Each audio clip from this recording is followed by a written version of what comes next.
Selamat malam Pak Rudi dan juga teman-teman sekalian.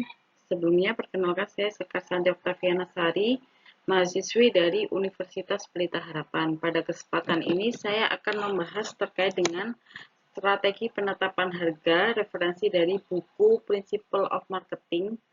Studi kasus diambil dari PT SCG Packaging Indonesia.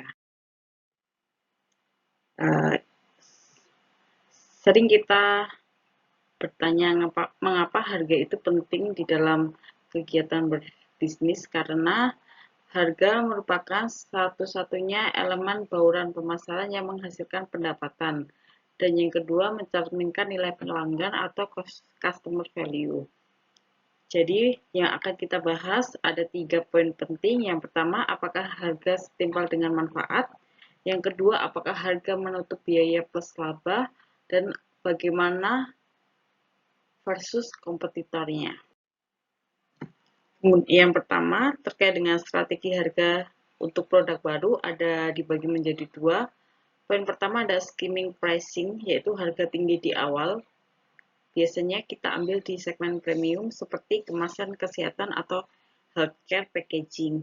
Kemudian poin kedua ada penetration pricing, di mana harga rendah di awal dan itu menjadi rebutan pangsa pasar global, seperti contohnya kemasan massal FMCG. Kemudian strategi bauran produk ada 4.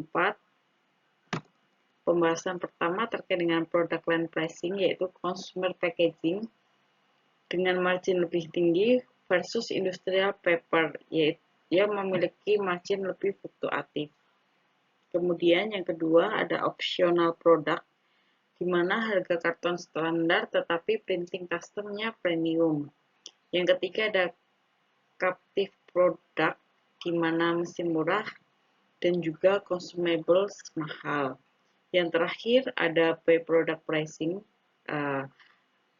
kita ada jual limbah atau sampingan untuk menurunkan biaya produksi. Apalagi di sektor bisnis kita, packaging itu kita menggunakan 100% bahan recycle dan limbah-limbah dikembalikan lagi ke supplier untuk didaur ulang. Kemudian lanjut terkait dengan penyesuaian harga, ada 4 poin penting. Yang pertama ada diskon dan potongan. Biasanya diberikan pada customer yang memesan dengan volume besar dan pembayarannya cepat. Kemudian ada segmented pricing, perbedaan antara pricing ekspor dan juga domestik.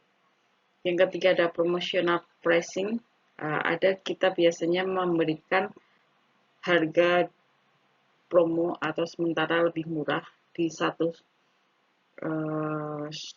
bulan. Kemudian yang terakhir ada geographical pricing, di mana harga berbeda di tiap wilayah. Biasanya seperti di wilayah barat atau Jawa itu lebih murah dibanding di area Sulawesi karena terkait dengan bahan baku dan sebagainya.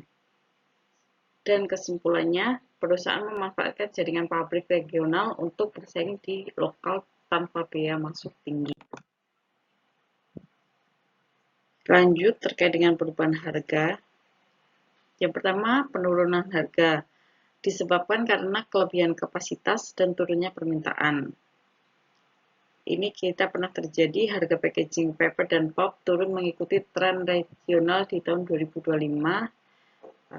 Kemudian kenaikan harga disebabkan oleh inflasi biaya atau kelebihan permintaan. Jadi perusahaan saat ini tidak menaikkan harga jual tetapi menurunkan biaya sehingga laba bersih naik 65%.